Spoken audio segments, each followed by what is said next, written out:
How is everybody doing? This is U2 in the 90s. Okay, so as everybody knows, there's a lot of sides or eras of U2 at this stage.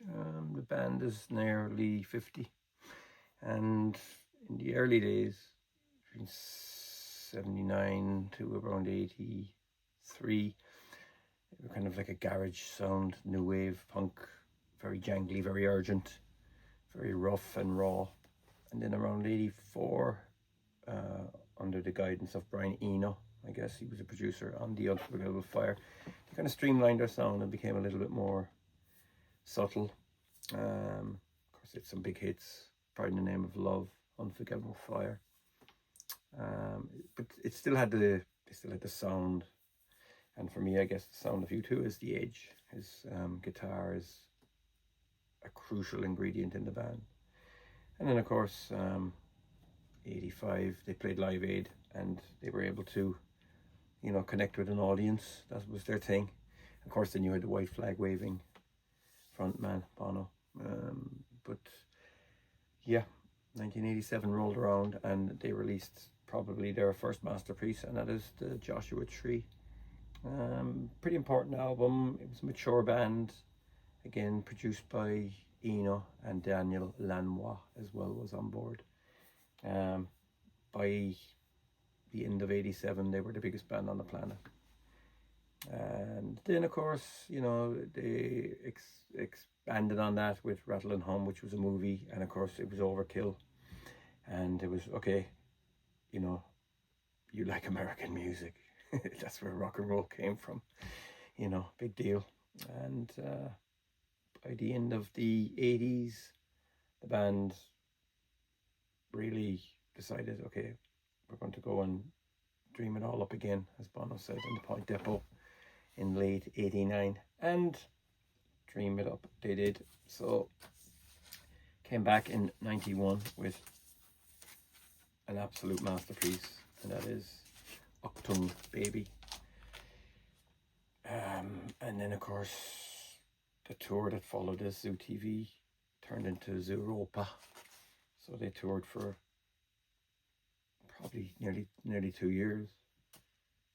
But this album is a fantastic album. And again, Brian Eno,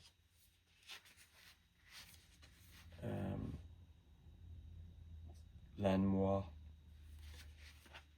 This was U2 had kind of always had their hearts on their sleeves. They were kind of vulnerable, and this kind of showed the band taking on roles, and they had their own personas.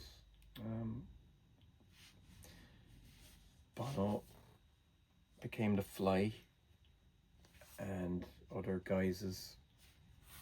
The concerts were fantastic with all this television screens. It was kind of based, I suppose, before it was kind of almost pre-internet, with the bombast of television and advertising and stuff like that. But yeah, a fantastic album, recorded in near where the wall came down in Berlin. Yeah, it's just, for me, I kind of respected the early stuff, but this was where I really got into the band. Zoo Station, first track, is a cracker. And you can hear lots of things in it. There's a part in Zoo Station where he says, time is a train, the future, the past. Sounds like the Beatles' early stuff, the way the vocals are. And the album is dense, the bass is huge on it. Yeah, it's absolutely fantastic. And there's a lot of singles from this one. And of course here you have the 30th anniversary edition. And it's got a poster on it. I only got this recently, and it sounds fantastic. It really does. Yeah, it's kind of made me reevaluate it all over again. Even better than The Real Thing. Fantastic track of One. It's another cracker. Until the End of the World. I think that's about I think Jesus and before he was executed or something, and then who's going to ride your wild horses. I thought was found out a little bit throwaway. I'm not sure why. And then of course, So Cruel. It's a song about a breakup. I think it was about the Edges, in the Edges marriage. I love this song. It's probably one of their best ballads. Then we move on to The Fly, another dense, heavy track with a fantastic solo by Edge. Mysterious Ways, almost like a soul gospel song. That was another single. Trying to Throw Your Arms Around the World. Yeah, I think this kind of album, you know, it does tail off a bit near the end. Ultraviolet, Light My Way, Acrobat. Yeah, okay songs, not as strong as the first 6, you know, or the first 8 anyway. And of course it ends with the sober Love Is Blindness, which is another cracking track. This one is nice because you get the booklet again. All the lyrics and stuff like that, produced by Daniel Lanois with Brian Eno, engineered by Flood. Yeah, this is a cracker. Great album. And the poster is nice. It's a combination, I think, of all the singles that came off. I think if you join them all up together, you'll get this poster, the singles from the album. It's very nice. I like the artwork. It's very, you know, saturated colors and stuff like that. It was a big deal at the time. It led the way for a lot of, you know, they really expanded and really stretched the technology for the screens and stuff like that. Zoo TV was a pretty big deal. I saw it live in Zooropa tour 1993. I mean, the stage was gigantic and stuff. The way everything was done, you know, it was fantastic. Probably the biggest tour at the time, one of the biggest. Yeah. So in early 1993, the band started recording again while on tour. They were in and out of the studio and stuff like that, and they were going to release an EP, and of course it turned into an album. And I think by July '93, they had a full-fledged album. This was called Zuropa. This sees the band taking chances and getting into the darker side of their creativity. Some people don't like it, some fans love it. I think that it's important in the way that they took risks. They weren't trying to recreate anything from the past. And you've got tracks like Zooropa, which kind of names out loads of slogans and stuff like that. Kind of cut and paste lyrics. Babyface. Not the strongest material. And then Numb, which is kind of cool for the fact that it's got the Edge rapping, muttering away, and there's a great video of it where he's just facing the camera and people are doing all kinds of things to him, manipulating him and slapping his face and kissing him and stuff. And Edge is cool because he kind of looks like kind of a shy guy, but yet he's a great musician, great guitar player. And that's his time in the spotlight. Is actually quite funny, you know. it is funny, yeah. It's a rap though, you know. It's musically it's pretty static, but it's funny. And then of course Lemon, one of the best tracks that the band ever recorded. Reminds me of Talking Heads, Once in a Lifetime, and of course Eno's involved in this. Produced by Flood, Brian Eno, and The Edge. So yeah, it's different from their other albums. It's the first very different album. Because you could imagine some of the songs on Achtung Baby falling back into the 80s as well, you know. Similar chord structures and similar verse chorus build and stuff like that. But this one, yeah, it's experimental, and I think it's good that they did take these chances. But Lemon, yeah, I think it's about a reel of film Bono found, and his mother is in it on a beach. Um, his mother died when he was young, as far as I know. So it's a kind of a sad song as well. Yeah. Then you have Stay Far Away So Close, another brilliant, brilliant U2 song. That was in a movie, I think, as well, the same name. And then, of course, side two, we've got Daddy's Gonna Pay for Your Crash Car. Kind of, it's okay. You know, the lyrics are funny, tongue in cheek. In the concert, he sang that dressed up as Mephisto, the devil. And some days are better than others. Yeah, these are kind of a little bit unmemorable. Yeah. And the first time, that's a very, very, very normal U2 song. And then the Dirty Day reminds me of Bowie, especially the Father of the Sun piece at the end. And then, of course, The Wanderer, which has got Johnny Cash on vocals. It's a very, very strange track. It's the last thing you'd ever expect from Johnny Cash, and the last thing you expect from U2. It's Zooropa, yeah, it's cool. This is an original press. Everybody remembers the CD had this kind of label on it. Good album, you know, but it's, you know, like I said, it's not one you listen to all the time. And of course you've got the reissues. This one from 2018, remastered, and it sounds good. It was done pretty well.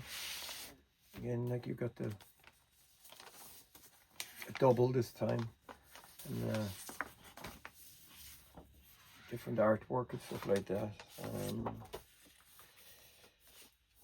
And the sleeves, like, yeah, they do that a lot these days. You get the sleeves in the packaging, and then the vinyl is in two separate sleeves as well. But this one has got extras on it, remixes, of course. Lemon the Perfecto mix and Numb. Give Me Some More Dignity mix. I think that came out on a fan club CD at one stage with Propaganda or something like that. But yeah, it's good. The reissue is good. It's definitely worth getting your hands on. And furthermore, the 30th, and this is fantastic as well, because now this time they've put a gatefold on it for once, and a foil print, and it looks absolutely stunning. There you go. That looks amazing. Yeah, the really looks good. And the vinyl this time comes inside in glossy polys, and then you've got the beautiful color, translucent lemon. Yeah, these are a bit tight though, that's one thing I will say. Yeah, and it's a double again, and it's the same as the 2018 remaster. It was done by The Edge. Yeah, so this is a beautiful collector's piece of a strange enough U2 album. So by what, 94, 95, when the band were starting to get back into the idea of recording another album, they found themselves obsessing over little details. You know, they found Zuropa a kind of a chore to make as well, because they got obsessed with little details and stuff like that. So Brian Eno suggested, why don't you just jam in the studio and see what happens? And they said, okay. So they ended up with a project under the banner of Passengers. They didn't want to put U2 on it for some reason, because it's not like anything they've ever done. Now, there is some songs in it that sound like U2, but this one is a bit different, very dark. And of course it has the hit single, Miss Sarajevo, and of course Pavarotti sings on that as well. So the whole idea behind Passengers was soundtracks for imaginary movies. That was the whole thing. Brian Eno also did that in his past music for film, and it's a kind of a nice springboard to start from. but some of these actually did end up in movies and stuff like that. This is actually not the original. It's a record store day limited edition 30th, and I've always had this on CD, and it's kind of a side project really, but it sounds excellent on vinyl. Excellent. And here you have the band. Some nice shots of them here. Yeah, it's a pretty unusual U2 album. Very unusual, but enjoyable. Very ambient.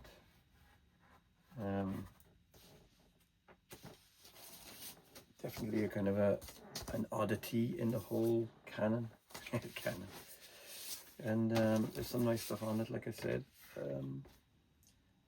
Slug, and In Your Blue Room, Always, Forever Now. That's pretty good as well. And then a different kind of blue, very kind of atmospheric piece. I think Eno actually sings through the vocoder on that. And then there's a nice little instrumental beach sequence, which is very nice. And then Miss Sarajevo was a hit single. But this kind of was released without fanfare back in late 95. And then of course, like the rest of it is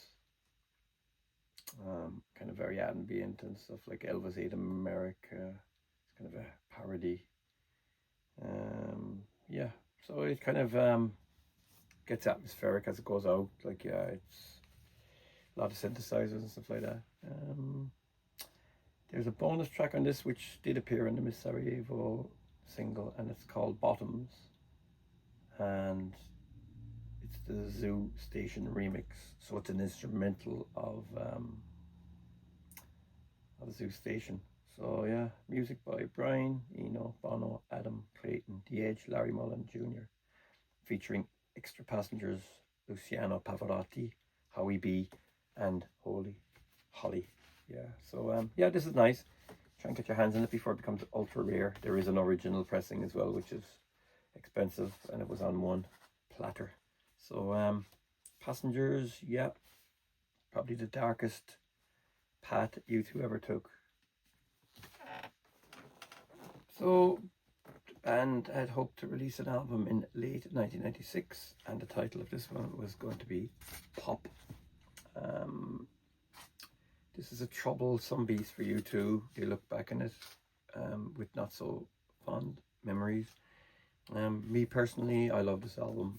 I've made a video on this one already a few months back, and I think this is probably, I love the songs, I love the production, I love everything about it. This is an original press. It was released in March 1997, and then a tour followed, the Pop Mart tour. This was rushed. The band were never really happy with it, but great collection of songs, great album, and very, very enjoyable. Anyway, I like the guitar sounds on it more than any other U2 album. It just sounds fantastic. He does a lot of new things here. Age, and you know, it was a tough nut. So you know, there was even overdubs being done at the very last minute, even while they were trying to master it. But I like the whole idea of that. I love it. And you know, the first 6 songs are very strong. I think Discotheque, and then Do You Feel Loved, I think that's a cracker. And then Mofo, one of my favorite U2 songs. It does really sound more like the Chemical Brothers than U2. Yeah. Produced by Flood and Howie B, mainly. Yes, there's a lot of beats and a lot of samples. There's a good Sound on Sound article about this. It was recorded mainly on analog equipment, Otari 24-track machines. And of course these use a kind of a hybrid of I think ADAT as well for the digital side of it, so they kind of build stuff up on sync them up to the machines. But this is technically an analog recording. It's kind of a hybrid of, yeah. God Will Send Us Angels, that's another great U2 track. Staring at the Sun, I love, and Last Night on Earth again. These songs kind of remind me of Oasis. Oasis were big at the time.